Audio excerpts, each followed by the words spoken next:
If you need to cancel a pending transfer on Signature Bank, follow these straightforward steps to ensure the process is completed smoothly.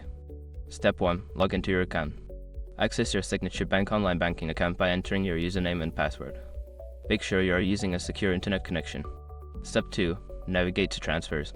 Make sure your information is protected first. Most people don't think about breaches until something actually happens to their accounts. Use SROC to monitor your accounts 24/7 and instantly alert you if your information appears in leaked databases online. It constantly checks billions of breached data points in the background. And considering how much personal information people keep online now, it's honestly worth having. Link in the description. Step 3. Find the pending transfer. Look for the list of pending transfers. Identify the specific transfer you wish to cancel by checking the details such as the amount and recipient. Step 4. Select the transfer. Click on the pending transfer you want to cancel. This will open up more details about the transaction and provide options for managing it. Step 5. Cancel the transfer.